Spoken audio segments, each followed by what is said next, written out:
जय हिंद, वंदे मातरम, खमा गणी। दोस्तों, हम राष्ट्रपति का अध्याय पढ़ रहे थे। अनुच्छेद 52 से लेकर 57 तक हमने पढ़ लिया था। आज हम आगे की बात करते हैं, उससे पहले पीछे वाले का रिवीजन कर लेते हैं। पीछे वाले के रिवीजन में ज़्यादा टाइम नहीं लगेगा और रिवीजन बहुत ज़रूरी है। बिना रिवीजन के ऐसे लगता है कि हमें याद हो गया है, लेकिन याद होता नहीं है और कब दिमाग से निकल जाता है पता भी नहीं चलता। एक-एक आर्टिकल याद होना ज़रूरी है।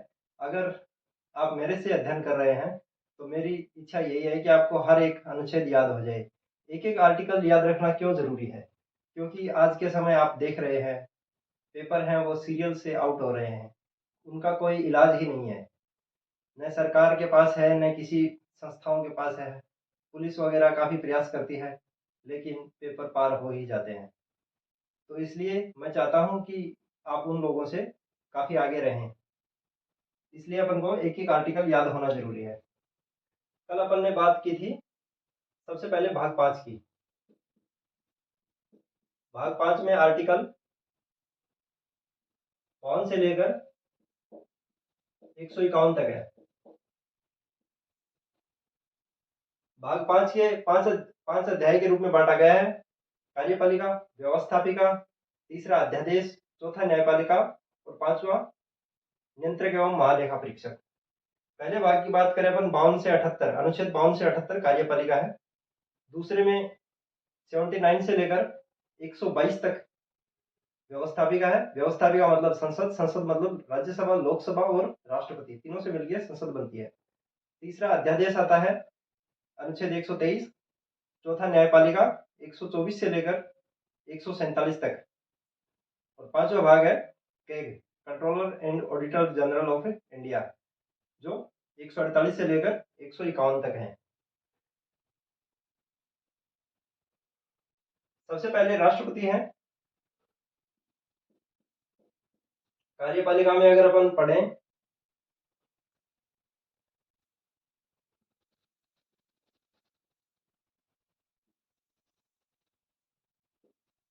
कार्यपालिका,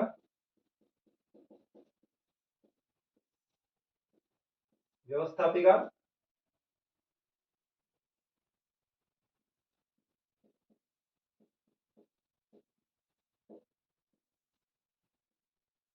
अध्यादेश,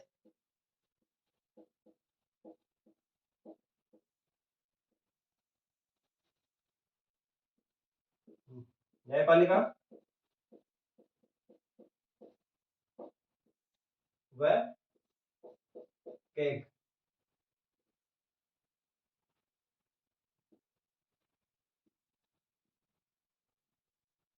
कार्यपालिका में हम सबसे पहले राष्ट्रपति को पढ़ते हैं।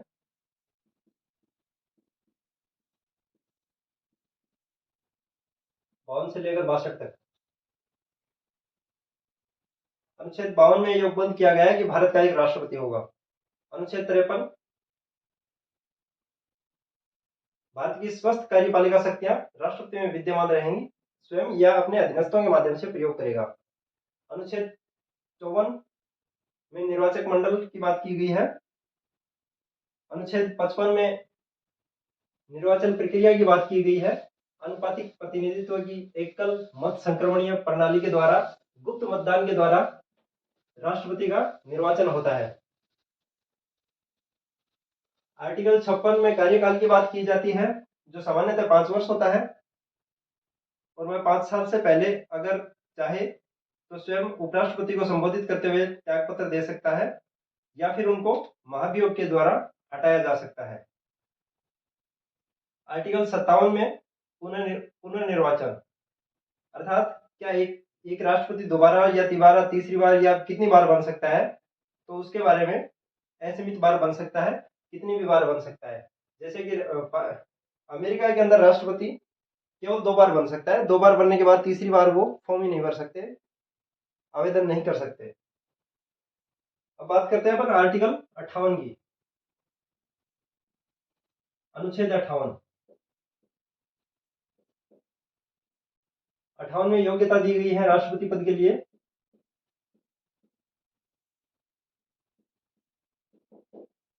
पहली योग्यता यह है कि वह भारत का नागरिक हो।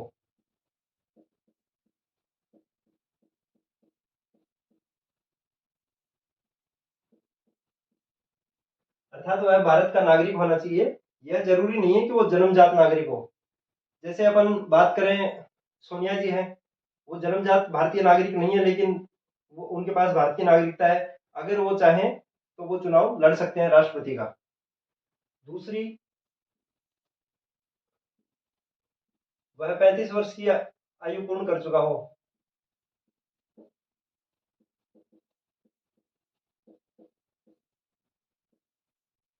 राष्ट्रपति के लिए जरूरी है कि वह 35 वर्ष से अधिक का हो।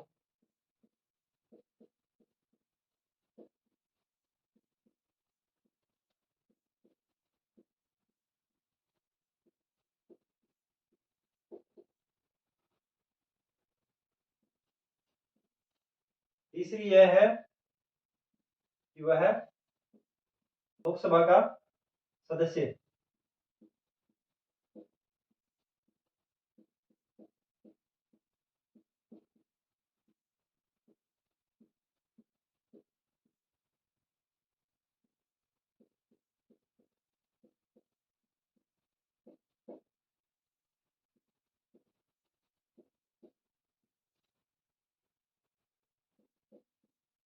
यह इंपॉर्टेंट है कि वह लोकसभा का सदस्य बनने की योग्यता रखता हो। अगर अच्छा क्वेश्चन बनाया जाता है तो उसमें इन चीजों के बारे में पूछा जाता है, तो 1 2 3 4 देकर दे दिया जाता है, उसमें लोकसभा की जगह राज्यसभा भी दे दिया जा सकता है।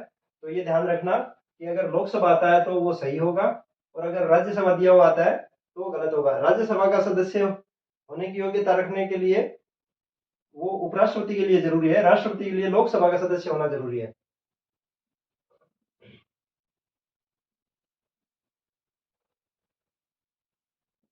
चौथी योग्यता है कि वह किसी लाभ के पद पर ना हो।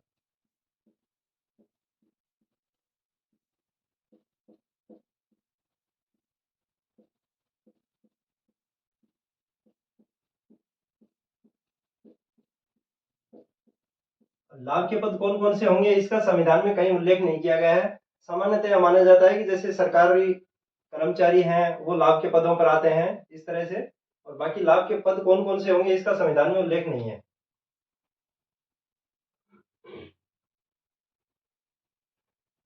अनुच्छेद 59। 59 में आती हैं शर्तें।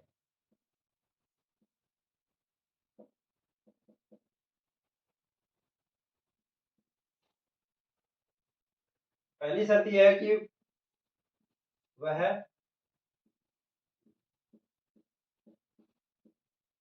केंद्रीय या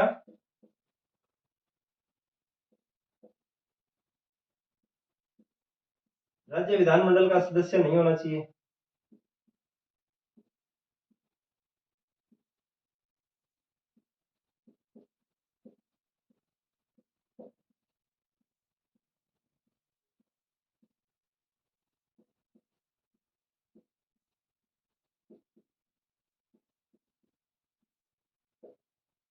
अगर वह केंद्रीय या राज्य विधानमंडल मतलब संसद और राज्य की के विधानमंडल, वो एमपी भी नहीं होना चाहिए, एमएलए भी नहीं होना चाहिए। और यदि वह होता है,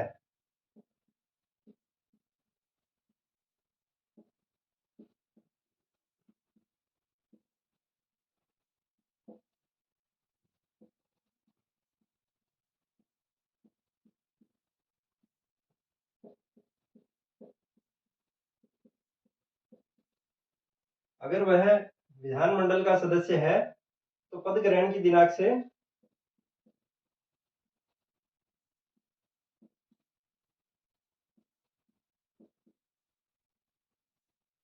से उसका पद रिक्त माना जाएगा।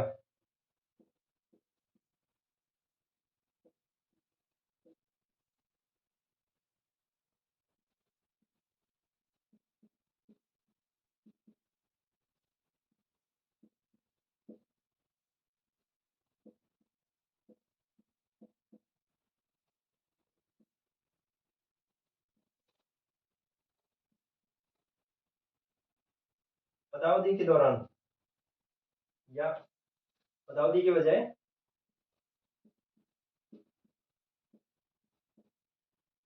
कार्यकाल के दौरान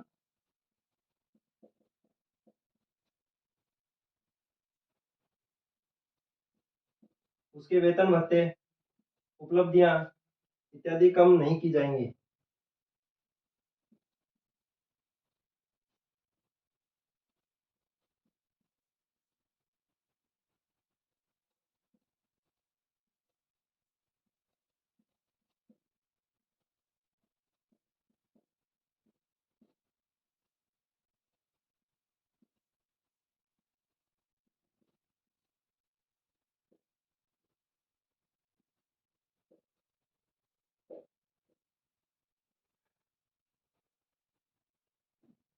जब तक राष्ट्रपति पद पर रहते हैं तो पद पर रहते हुए उनके वेतन भत्ते आदि में किसी भी प्रकार की कोई कटौती नहीं की जा सकती। तीसरी शर्त यह है कि उनको, मतलब राष्ट्रपति को,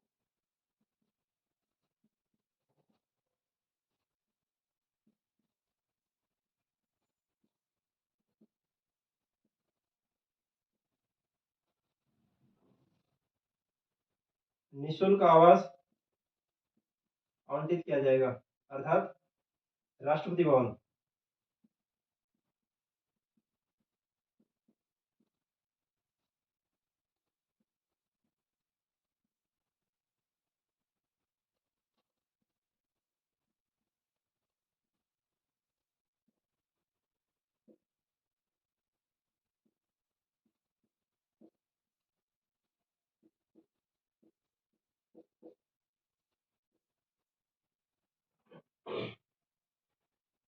तो हमने राष्ट्रपति पद के लिए शर्तें क्या क्या है वो पढ़ी हैं, जिसमें तीन शर्तें हैं। एक तो वह केंद्रीय या राज्य विधानमंडल का सदस्य नहीं होना चाहिए। अगर वह होता है तो पद ग्रहण की तिथि, जैसे ही राष्ट्रपति पद ग्रहण करते हैं तो पद ग्रहण की तिथि से उनका जो एमपी या एमएलए का जो भी पद है वो रिक्त माना जाएगा।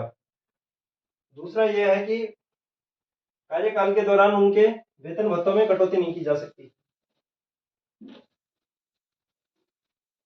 और तीसरी शर्त यह है कि उनको निःशुल्क आवास उपलब्ध कराया जाएगा, आवंटित किया जाएगा। अब बात करते हैं अनुच्छेद 60 की।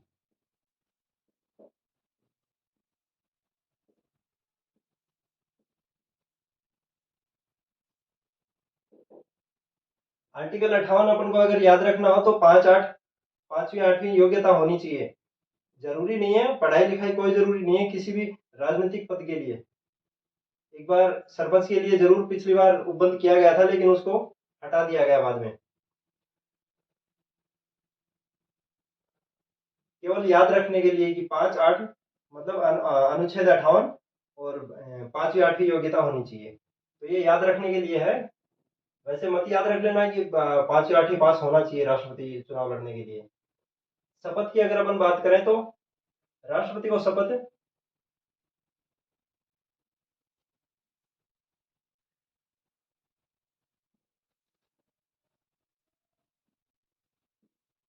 सर्वोच्च न्यायालय के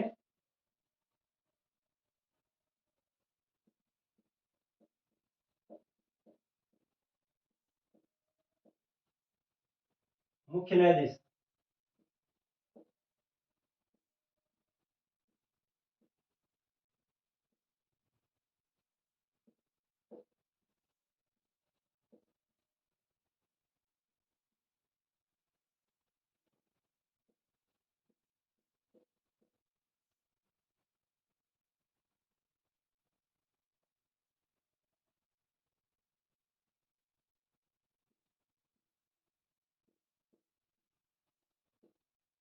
विधि या संविधान के संरक्षण की।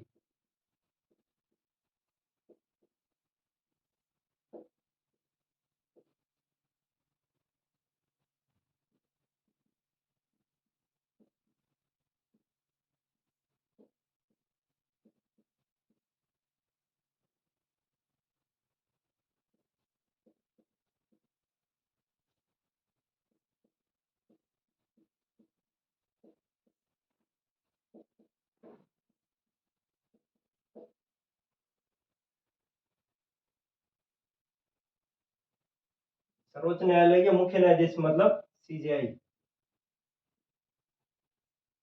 सर्वोच्च न्यायालय, सुप्रीम कोर्ट। राष्ट्रपति को शपथ सर्वोच्च न्यायालय के मुख्य न्यायाधीश द्वारा दिलाई जाती है और विधि और संविधान के संरक्षण की शपथ दिलाई जाती है। यह एक ऐसा पद है जिसमें राष्ट्रपति शपथ न्यायाधीश सर्वोच्च न्यायालय के मुख्य न्यायाधीश को दिलाता है और सर्वोच्च न्यायालय का मुख्य न्यायाधीश राष्ट्रपति को शपथ दिलवाते हैं। तो ये आपस में शपथ दिला रहे हैं और एक राष्ट्रपति और उपराष्ट्रपति आपस में एक दूसरे को त्याग पत्र देते हैं। राष्ट्रपति उपराष्ट्रपति को संबोधित करते हुए त्याग पत्र देता है और उपराष्ट्रपति राष्ट्रपति को त्याग पत्र देते हैं।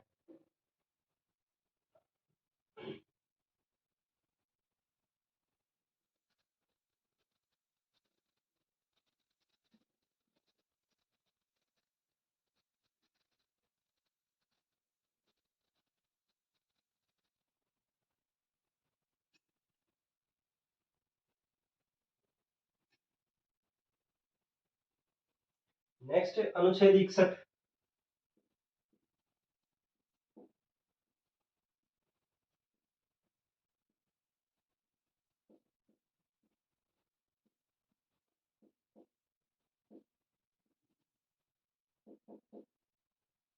ये भी बहुत महत्वपूर्ण अनुच्छेद है।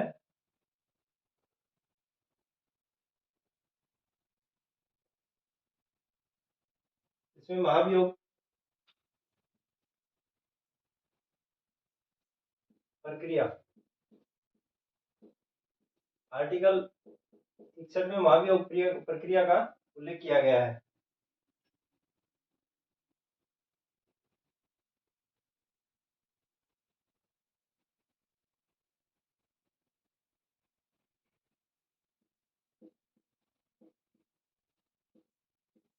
पदावधि के दौरान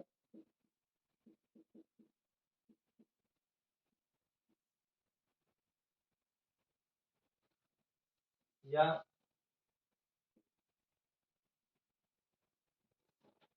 निश्चित कार्यकाल से पहले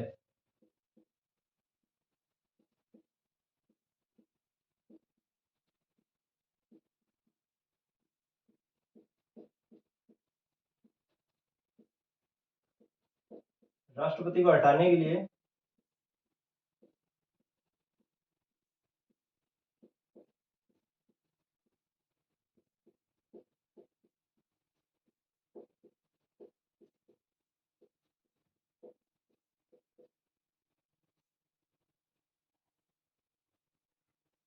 संसद द्वारा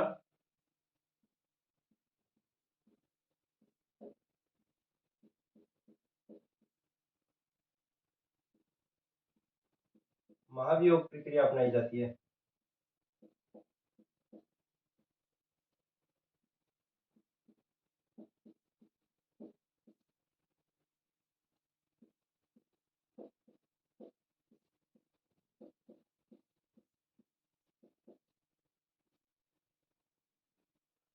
महाभियोग लाने का आधार क्या होता है?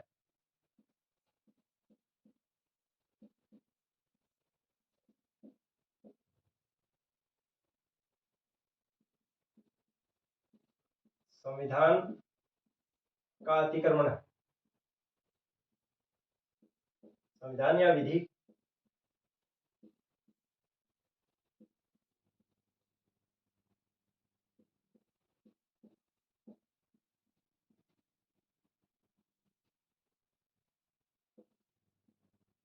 अतिक्रमण के आधार पर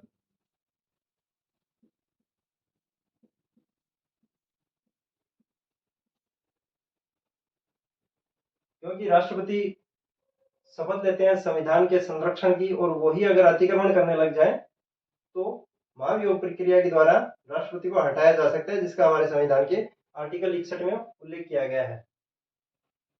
प्रक्रिया का उल्लेख आर्टिकल 61 में किया गया है और महाभियोग शब्द का उल्लेख अनुच्छेद 56 में किया गया है।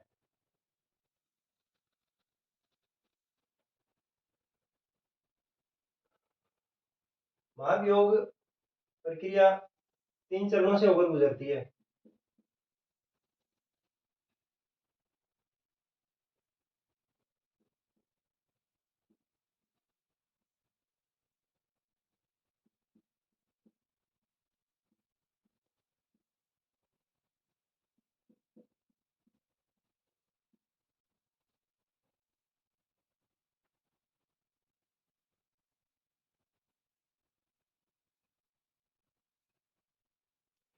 पहले चरण में संकल्प प्रस्ताव लाया जाता है।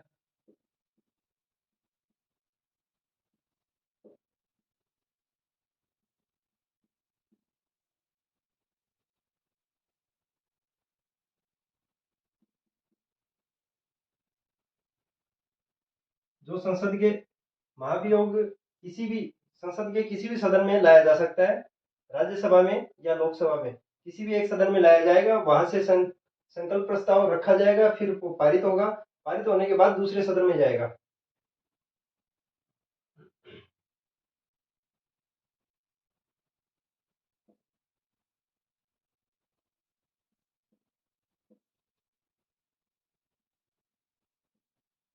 संकल्प प्रस्ताव लाने के लिए जो जिस भी सदन में संकल्प प्रस्ताव लाया जा रहा है, उस सदन के 1/4 सदस्यों का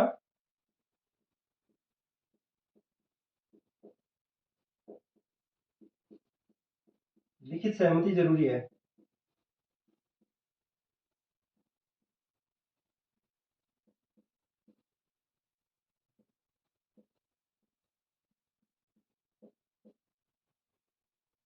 दूसरे चरण में संकल्प पारित होता है।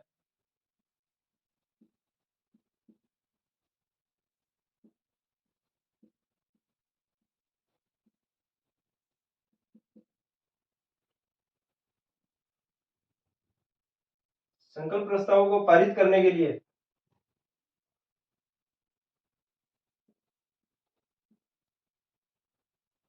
सदन के कुल सदस्यों का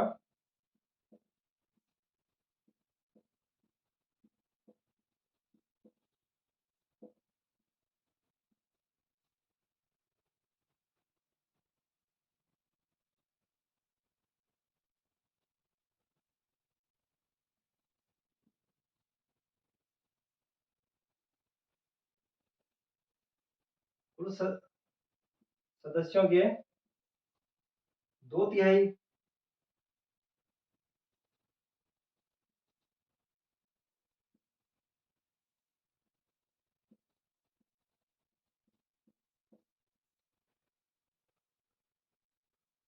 महाभियोग लाने के लिए जिस तरह राष्ट्रपति के चुनाव में केवल निर्वाचित सदस्य भाग लेते हैं, लोकसभा, राज्यसभा और राज्यों की विधानसभाओं के, यहाँ केवल संसद के जो सदस्य हैं वो भाग लेते हैं, और सभी सदस्य भाग लेते हैं, चाहे वो निर्वाचित हो, चाहे वो मनोनीत हो।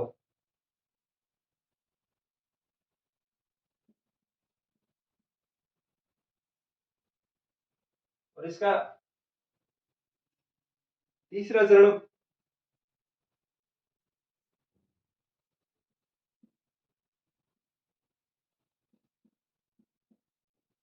महाभियोग है।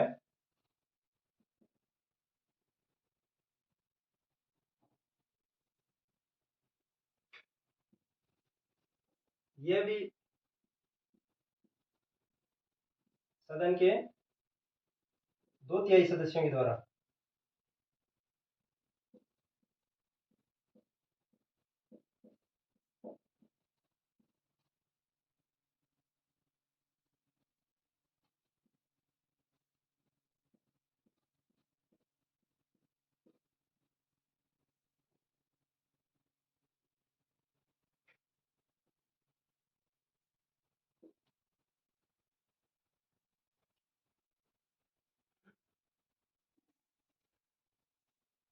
महाभियोग को 3 चरणों से गुजरना होता है।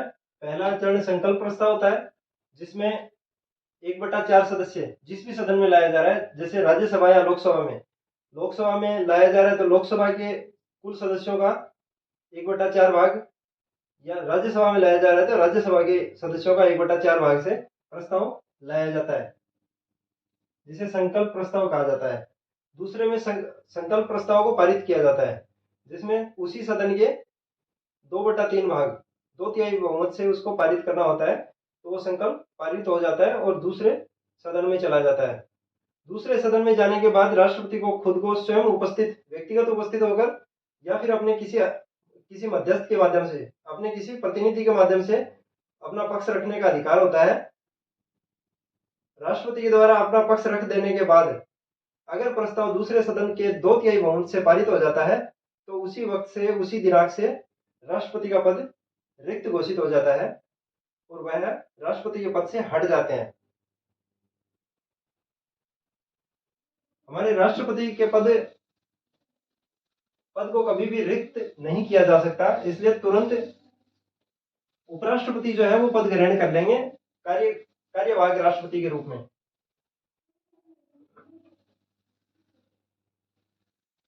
जैसे पहले राजा महाराजा होते थे, आज हमारे राष्ट्राध्यक्ष राष्ट्रपति हैं। तो राजा महाराजा की अगर कोई मृत्यु हो जाती थी, कुछ भी हो जाता था, तो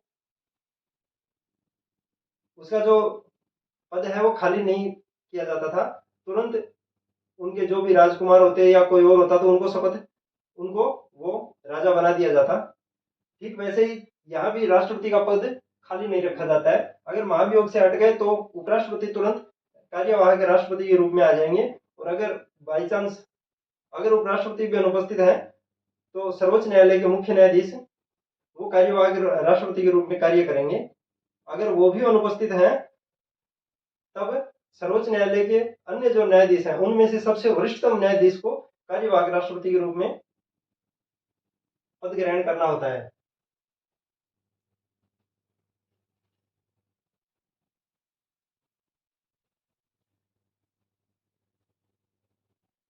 महाभियोग के कुछ तथ्य हैं, जैसे महाभियोग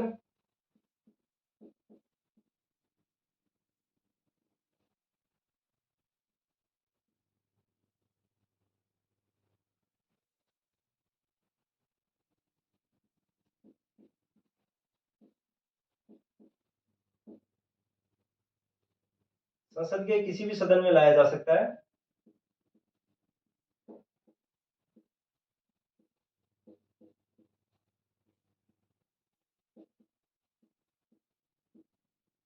अर्थात लोकसभा या राज्यसभा।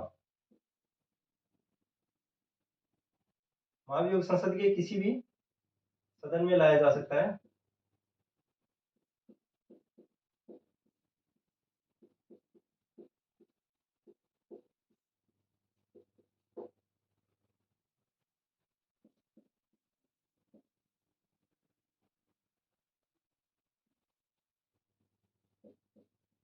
महाभियोग लाने से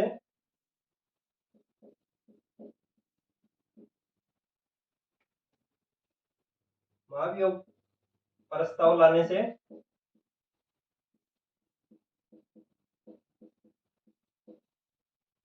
14 दिन पूर्व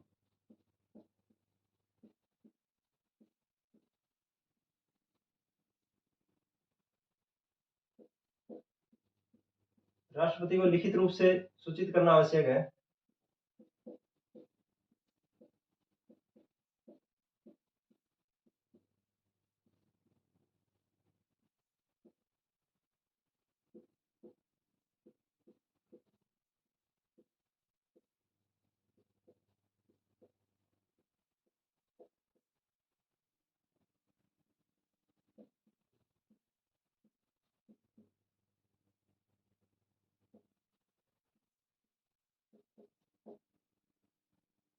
नंबर 3,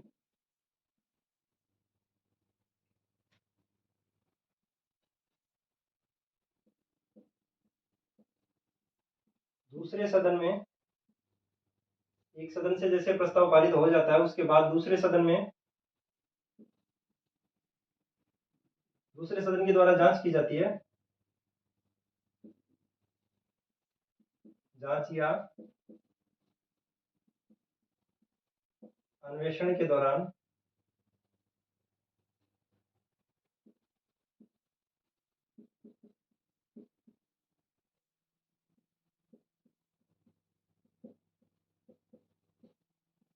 राष्ट्रपति को व्यक्तिगत रूप से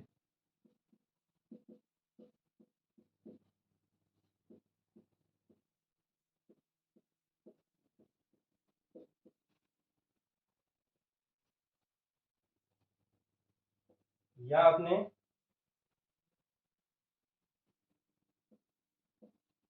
किसी प्रतिनिधि के माध्यम से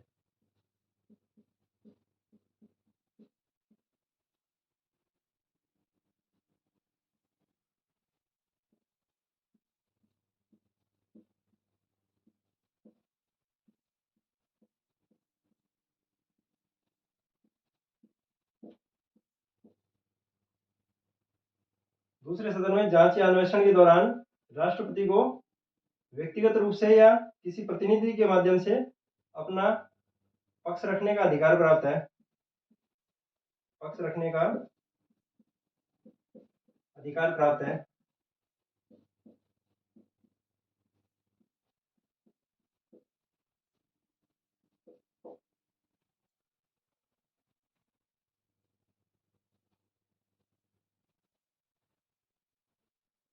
और अगर राष्ट्रपति के द्वारा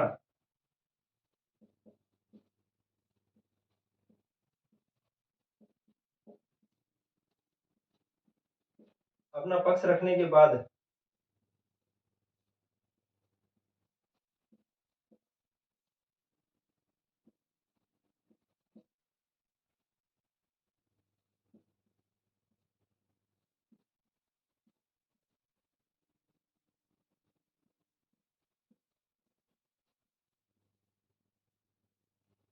अपना पक्ष रखने के बाद यदि दूसरे सदन के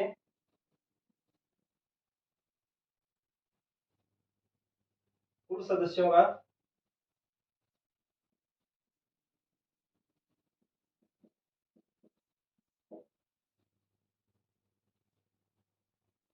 के 2/3 बहुमत से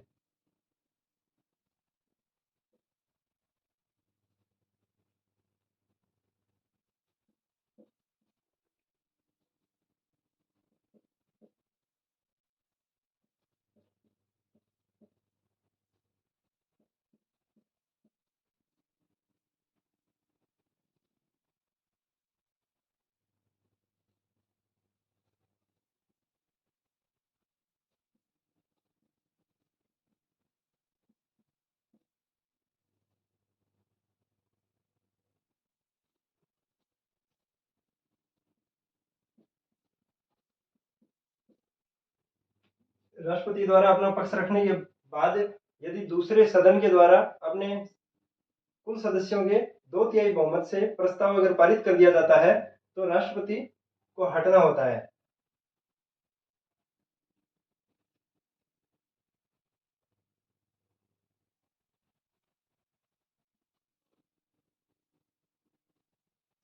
और इसमें लोकसभा और राज्यसभा के सभी सदस्य भाग लेते हैं, अर्थात जिनका राष्ट्रपति के द्वारा मनोनयन किया जाता है वो सदस्य भी इसमें भाग लेते हैं। चलो इसको भी लिख देते हैं।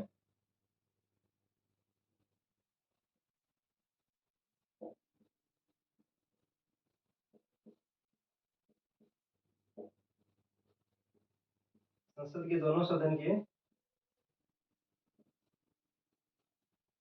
सभी सदस्य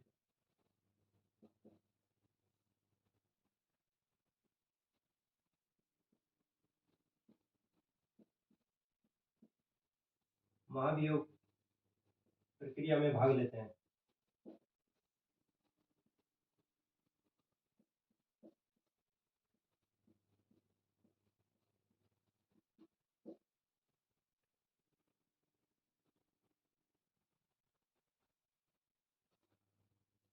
छठा बिंदु है महाभियोग प्रक्रिया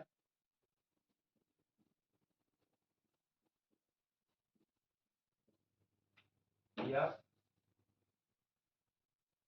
राष्ट्रपति पर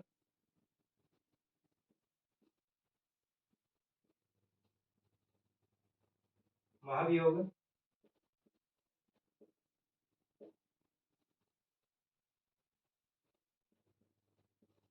लाने का प्रावधान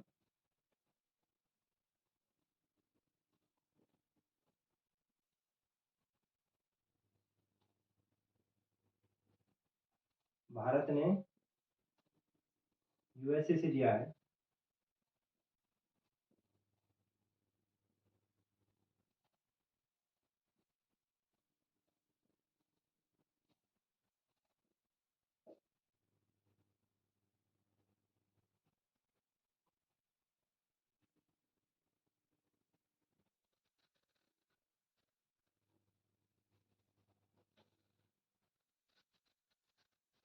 साथ साथ नोट्स बनाते रहिए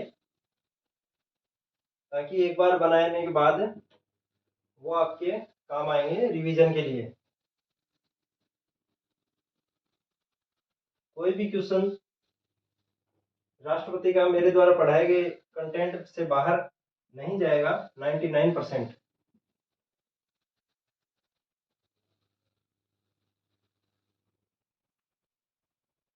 अनुच्छेद 62 की बात करें,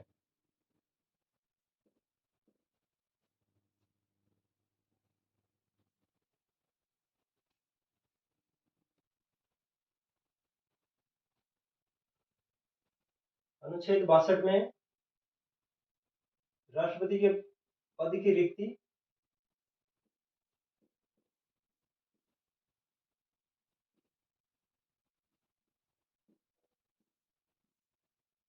या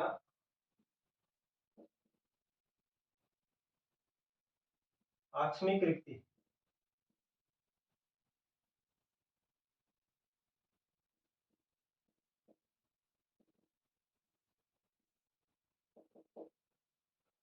अनुच्छेद 62 में पद की रिक्ति या आकस्मिक रिक्ति का उल्लेख किया गया है।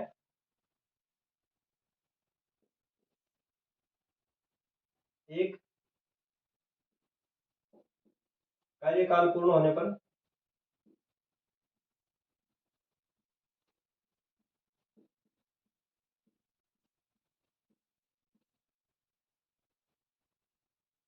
दो, आर्टिकल 61 में जो महाभियोग का अपन देख रहे थे, महाभियोग प्रक्रिया आज तक किसी भी राष्ट्रपति पे नहीं लाई गई है। महाभियोग प्रक्रिया जो है वो केवल संविधान के अतिक्रमण के आधार पे ही लाया जा सकता है। आधार केवल एक ही है। उसके अलावा जैसे ये अपने न्यायाधीश वगैरह पे अगर देखते हैं अपन, ये सिद्ध कदाचार वगैरह या फिर असमर्थता, तो इन आधार पे राष्ट्रपति पर महाभियोग नहीं लाया जा सकता। केवल और केवल एक ही आधार है राष्ट्रपति पे महाभियोग लाने का, और वो है संविधान या विधि का अतिक्रमण।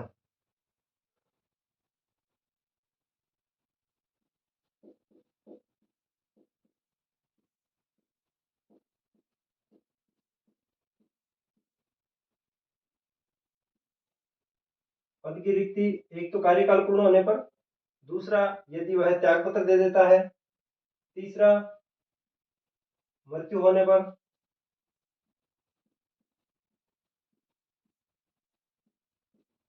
चौथा है महाभियोग लाने पर या महाभियोग द्वारा, पांचवा है अन्य।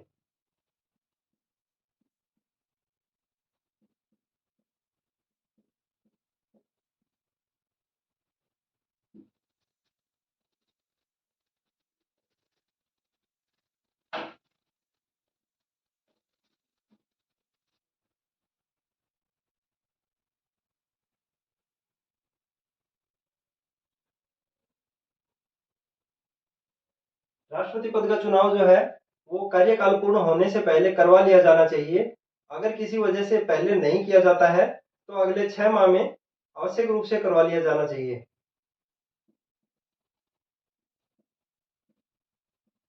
कार्यकाल पूर्ण होने से पूर्व।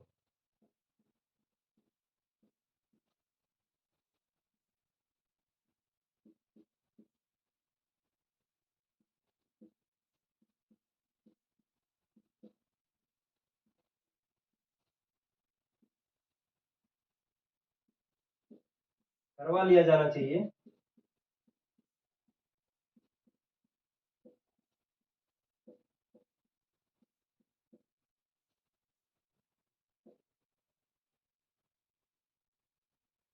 और यदि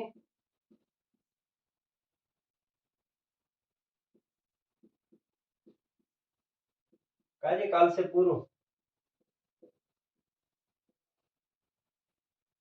कार्यकाल से पूर्व अगर निर्वाचन नहीं हो पाता है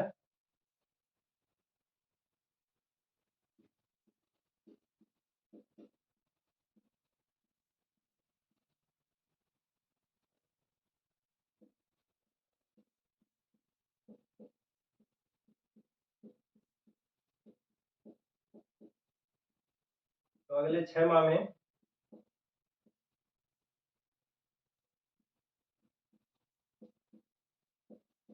आवश्यक रूप से निर्वाचन करवा लिया जाना चाहिए। आवश्यक रूप से निर्वाचन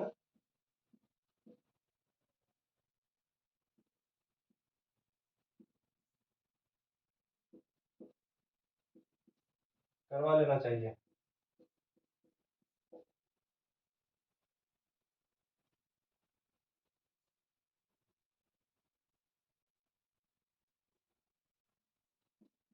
यदि पद की रिक्ति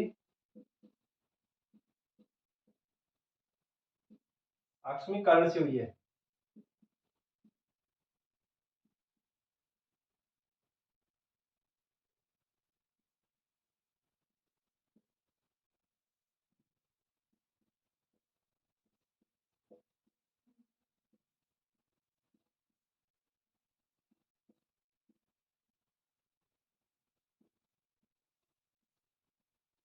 तब भी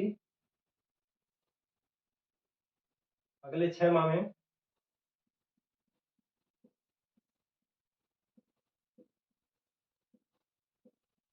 निर्वाचन पूर्ण हो जाना चाहिए।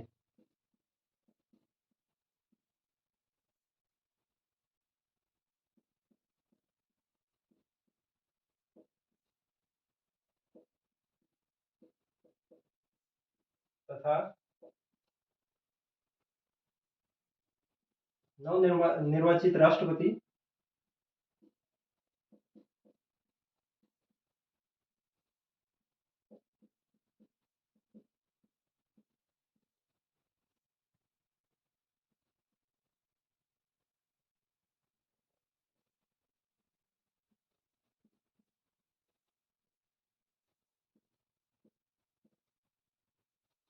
नवनिर्वाचित राष्ट्रपति का कार्यकाल पूरे 5 वर्ष तक का रहेगा, न कि शेष बची हुई अवधि के लिए।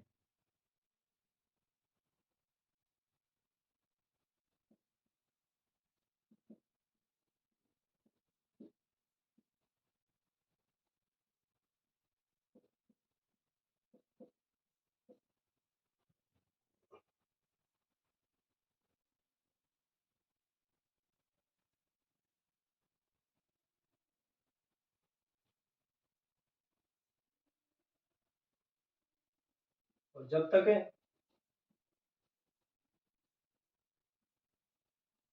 निर्वाचन नहीं हो जाता,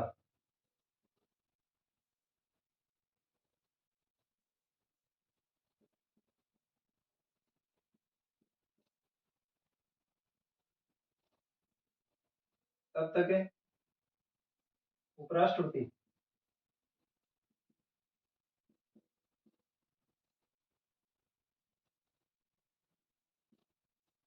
कार्यवाहक राष्ट्रपति के रूप में काम करेंगे।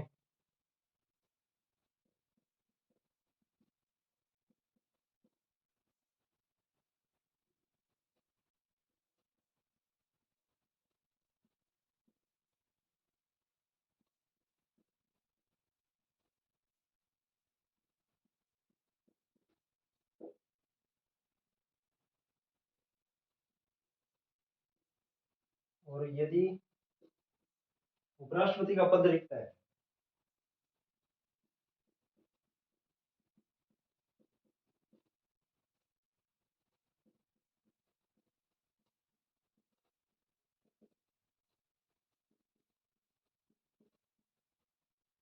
यदि उपराष्ट्रपति का पद रिक्त है तो सुप्रीम कोर्ट के मुख्य न्यायाधीश CJI, chief justice of India, चलो इसको पूरा ही लिख देते हैं,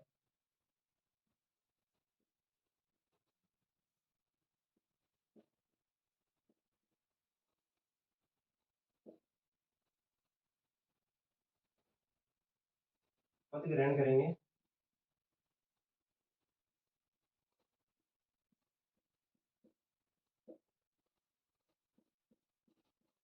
और यदि सीजेआई भी अनुपस्थित है,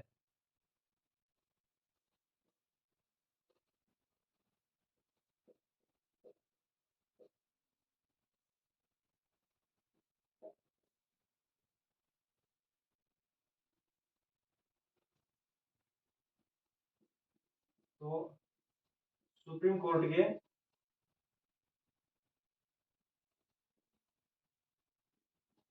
वरिष्ठतम न्यायाधीश।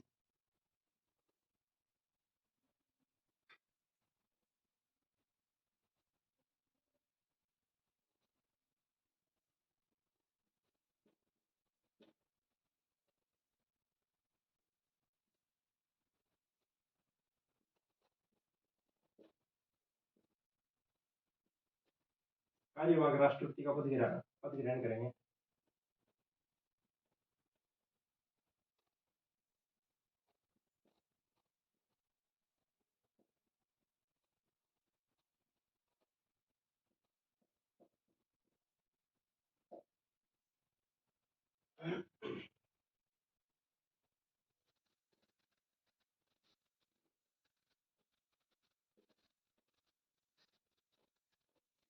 क्या ऐसा हुआ है आज तक कि सीजीआई ने chief justice of India, supreme court के मुख्य न्यायाधीश ने राष्ट्रपति का पद ग्रहण किया हो, कार्यवाहक राष्ट्रपति का? एक बार ऐसा हुआ है जब राष्ट्रपति जाकिर हुसैन का पद पर रहते हुए मृत्यु हो गई थी, तब वीवी गिरी जो उपराष्ट्रपति थे उस समय के, उन्होंने कार्यवाहक राष्ट्रपति का पद ग्रहण किया था, जो प्रथम कार्यवाहक राष्ट्रपति बने थे। बाद में वीवी गिरी जी ने भी राष्ट्रपति का चुनाव लड़ने के लिए त्यागपत्र दे दिया था। हालांकि जरूरी नहीं होता है कि उपराष्ट्रपति को राष्ट्रपति का चुनाव लड़ने के लिए त्यागपत्र दिया जाए, कोई जरूरी नहीं होता है, लेकिन उन्होंने दे दिया था।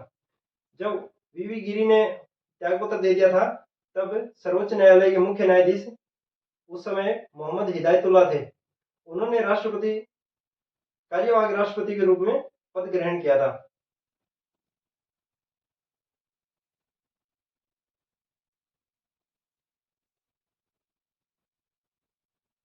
20 जुलाई 1969 से 24 अगस्त,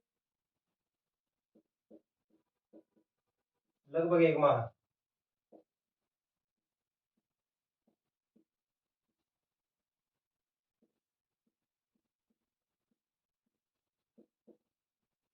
मोहम्मद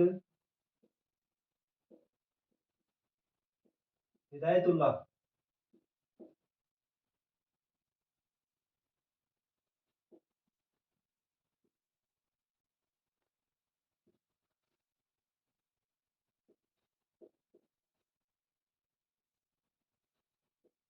कार्यवाहक राष्ट्रपति।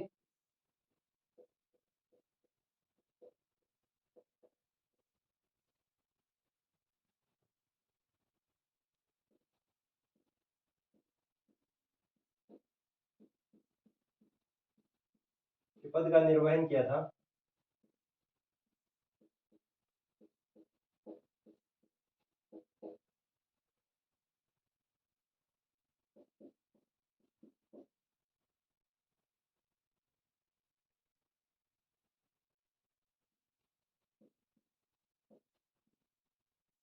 जाकिर हुसैन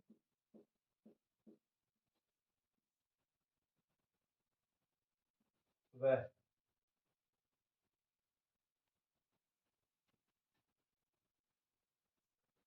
जाकिर हुसैन तथा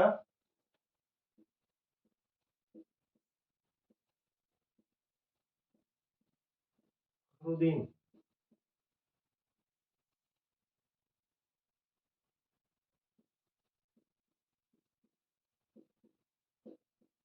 उनकी कार्यकाल के दौरान मृत्यु हो गई थी।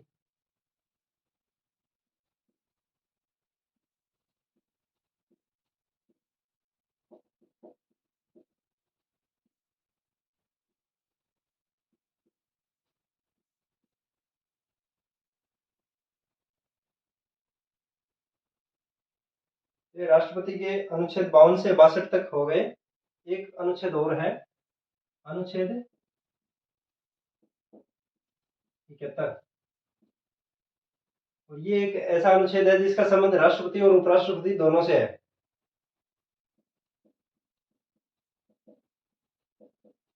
राष्ट्रपति व उपराष्ट्रपति।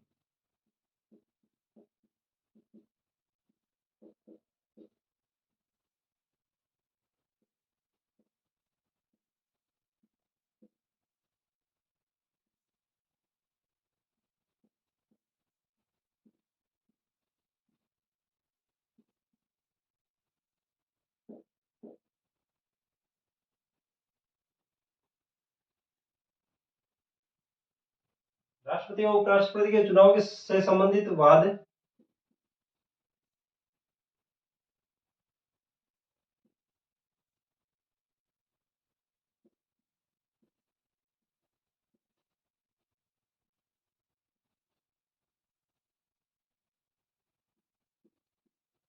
सर्वोच्च न्यायालय करेगा। विनिश्चय व अन्वेषण।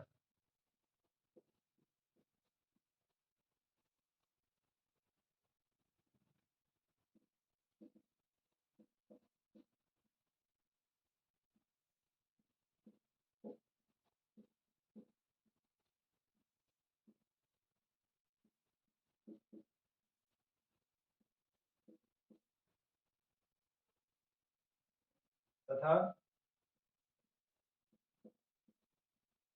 सर्वोच्च न्यायालय का निर्णय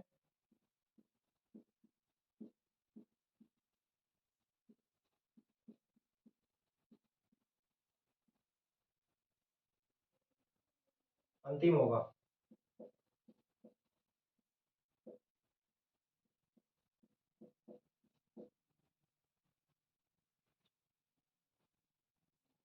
ये राष्ट्रपति से संबंधित जो अनुच्छेद थे कार्यपालिका के रूप में वो कंप्लीट हो गए। अब हम राष्ट्रपति की शक्तियों पर विचार करेंगे कि राष्ट्रपति के पास क्या क्या शक्तियां हैं, उनके अंतर्गत कौन कौन से अनुच्छेद आते हैं।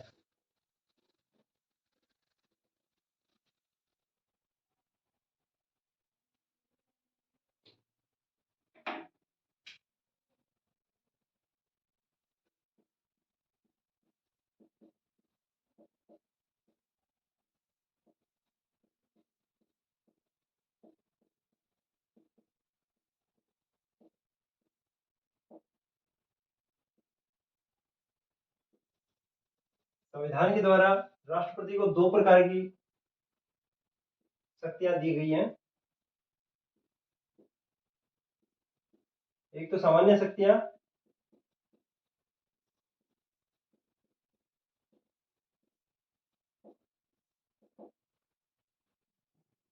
दूसरी है आपातकालीन शक्तियां।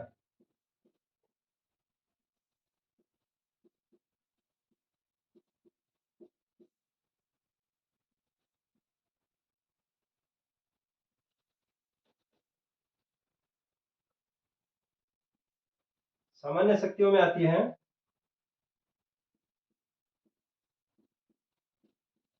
कार्यपालिका शक्तियां,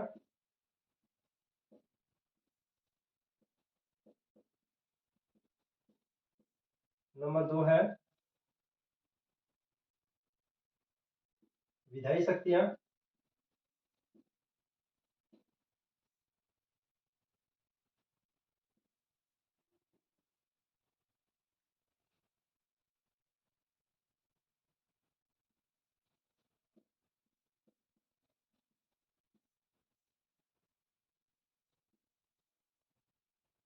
तीन है न्यायिक शक्तियां,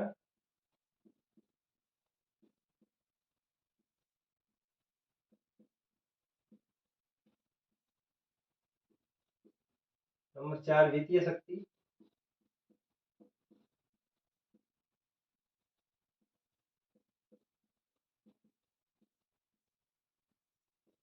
नंबर पांच सैन्य शक्ति, नंबर छह कूटनीतिक शक्ति।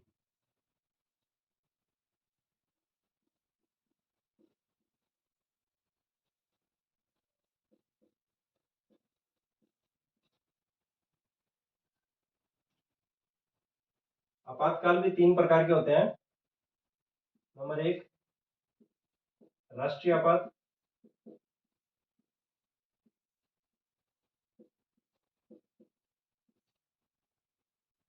अनुच्छेद 352। नंबर 2 राष्ट्रपति शासन,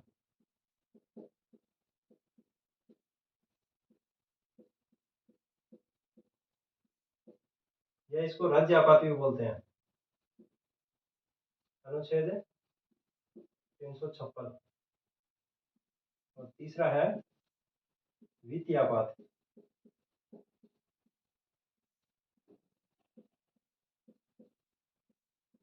अनुच्छेद है 360। इसमें एक राज्य राष्ट्रपति शासन में एक अनुच्छेद 365 भी आता है, जो भाग 19 का हिस्सा है। अनुच्छेद 52 से 60 तक, 352 से 60 तक भाग 18 का हिस्सा है, और एक ये 365 जो है वो भाग 19 का हिस्सा है। एक एक अनुच्छेद अपन याद करते चलेंगे, क्योंकि राष्ट्रपति के अनुच्छेद से संबंधित क्वेश्चन पूछे जाते हैं। सबसे पहले अपन बात करें कार्यपालिका शक्ति के बारे में। ये नोट करते रहिए, नोट्स बनाते रहिए।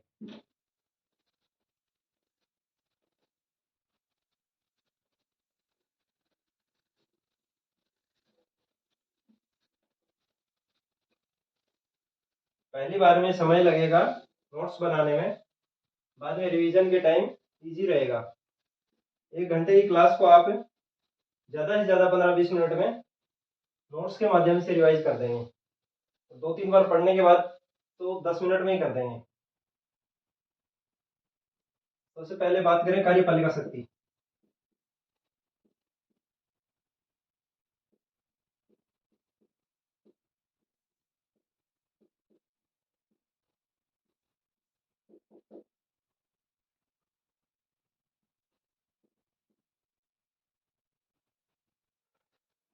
सबसे पहले अनुच्छेद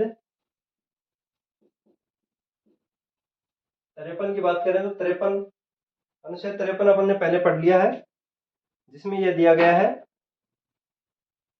कि भारत सरकार की समस्त कार्यपालिका शक्ति राष्ट्रपति में निहित होंगी, जिसका प्रयोग वह स्वयं या अपने किसी अधीनस्थ के माध्यम से करेगा।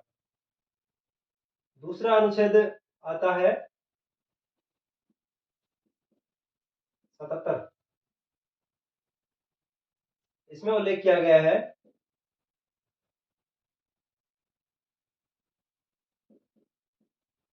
भारत सरकार के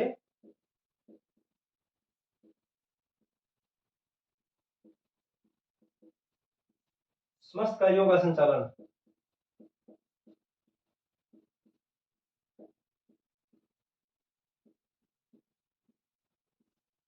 राष्ट्रपति के नाम पर किया जाएगा।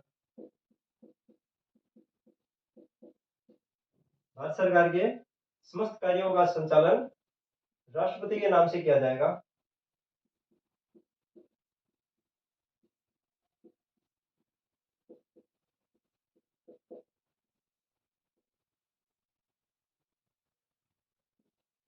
तथा इसके अंतर्गत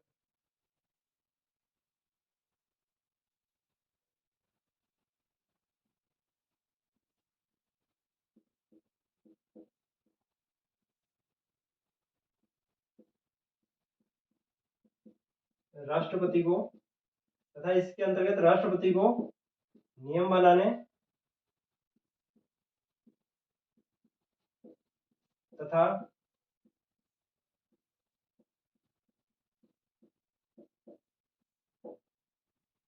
मंत्रियों के मध्य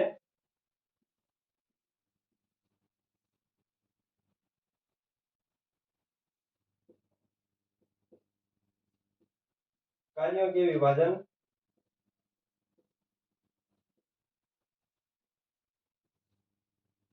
का अधिकार होगा।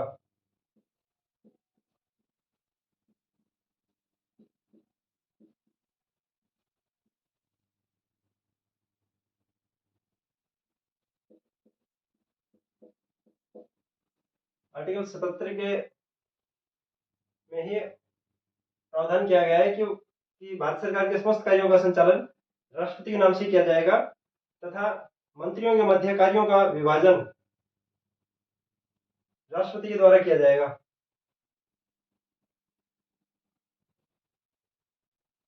नेक्स्ट अनुच्छेद है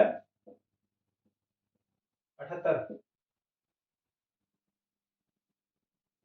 इसमें प्रावधान किया गया है कि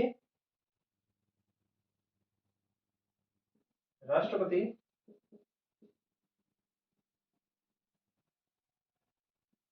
प्रशासन से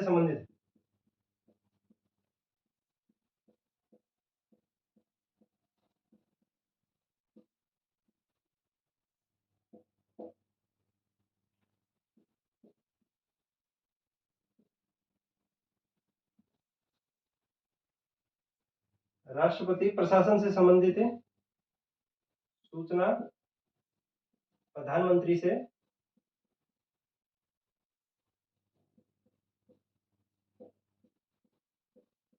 मांग सकता है।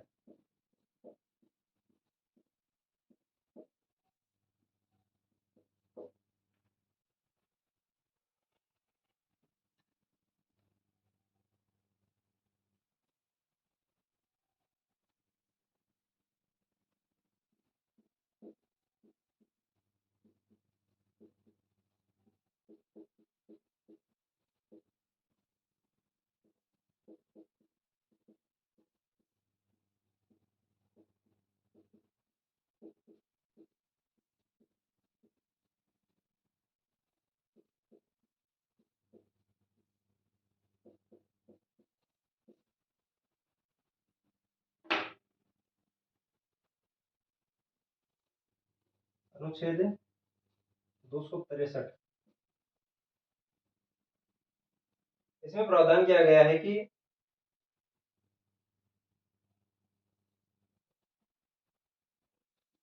राष्ट्रपति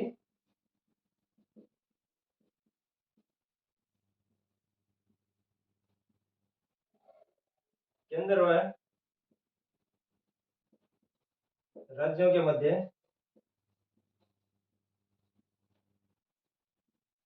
सहयोग स्थापित करने के लिए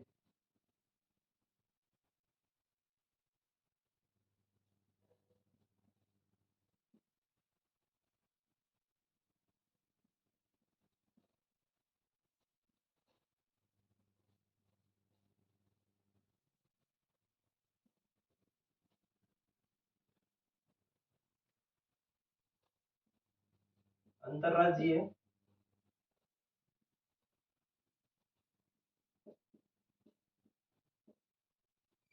परिषद का गठन करेगा।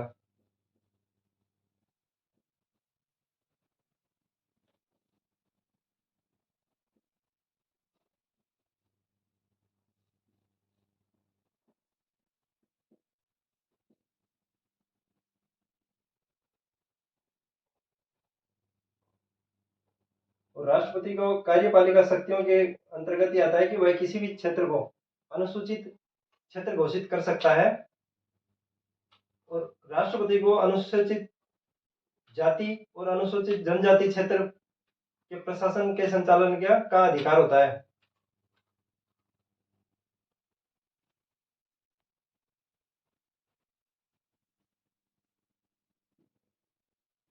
कार्यपालिका शक्ति में राष्ट्रपति विभिन्न नियुक्तियां करता है विभिन्न पदों पे। ये नियुक्तियां भी बहुत महत्वपूर्ण है, तो इन्हें भी याद रखनी है, जिनसे क्वेश्चन पूछा जाता है अक्सर।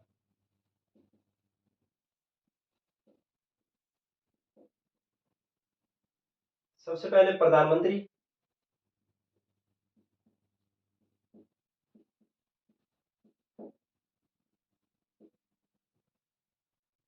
प्रधानमंत्री तथा अन्य मंत्री, इनकी नियुक्ति राष्ट्रपति द्वारा की जाती है।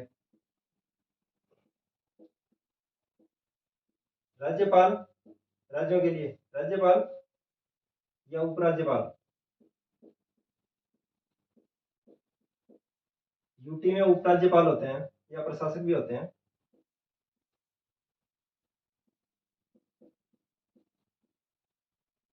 इनकी नियुक्ति राष्ट्रपति के द्वारा की जाती है। इनके अलावा नियंत्रक एवं महालेखा परीक्षक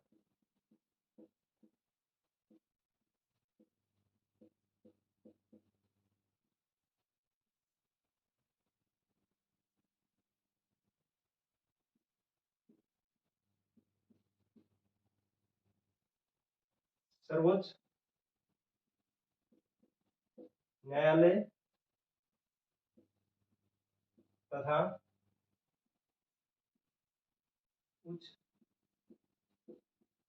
न्यायालयों के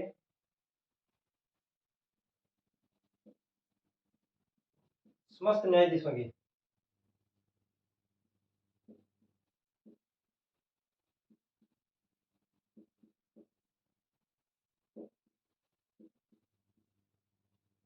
ध्यान रखना, सर्वोच्च न्यायालय और उच्च न्यायालय के सभी न्यायाधीशों की नियुक्ति राष्ट्रपति के द्वारा की जाती है। और सर्वोच्च न्यायालय के मुख्य न्यायाधीश को शपथ राष्ट्रपति दिलवाते हैं, और उच्च न्यायालय के राष्ट्रपति हाईकोर्ट के उनको उनके राज्य के राज्यपाल द्वारा शपथ दिलवाई जाती है। लोकपाल लोकपाल की नियुक्ति भी राष्ट्रपति करते हैं।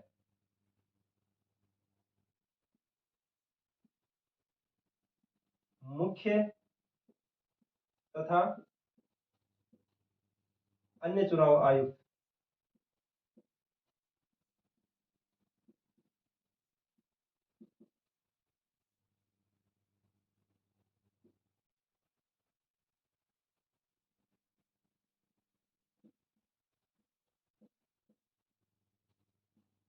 मानवाधिकार आयोग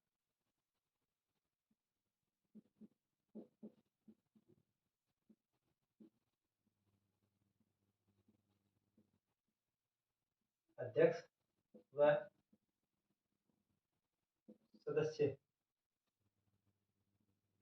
सदस्यों की। इनके अलावा संघ लोक सेवा आयोग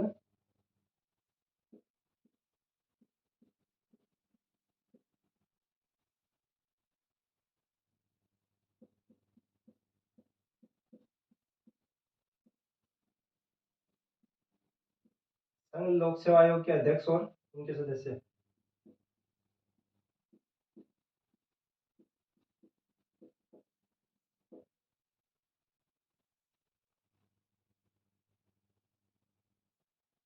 इनके अलावा विभिन्न आयोग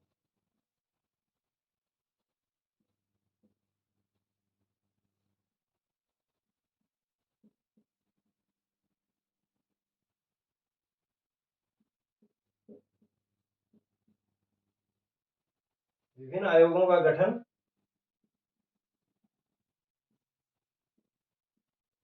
तथा उनके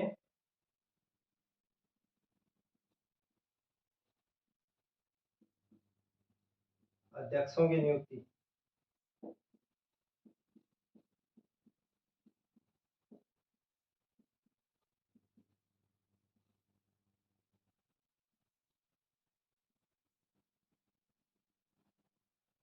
जैसे एससी आयोग या एसटी आयोग या ओबीसी आयोग।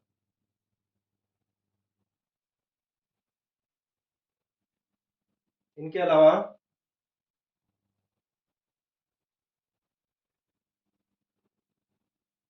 केंद्रीय विश्वविद्यालयों का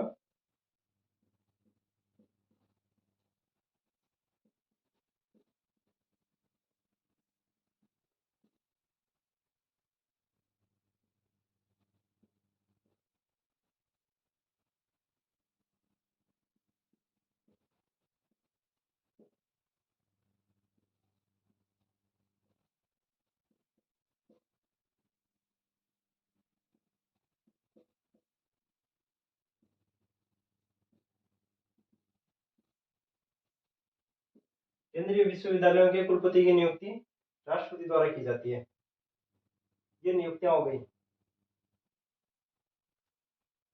आज हमने राष्ट्रपति के शेष अनुच्छेद और उनकी कार्यपालिका शक्तियों के बारे में अध्ययन किया है। इनके नोट्स बनाकर आप रिवाइज करना। आगे की बची हुई साधारण शक्तियां व आपातकालीन शक्तियों के बारे में आगे की क्लासों में हम चर्चा करेंगे। तब तक के लिए जय हिंद।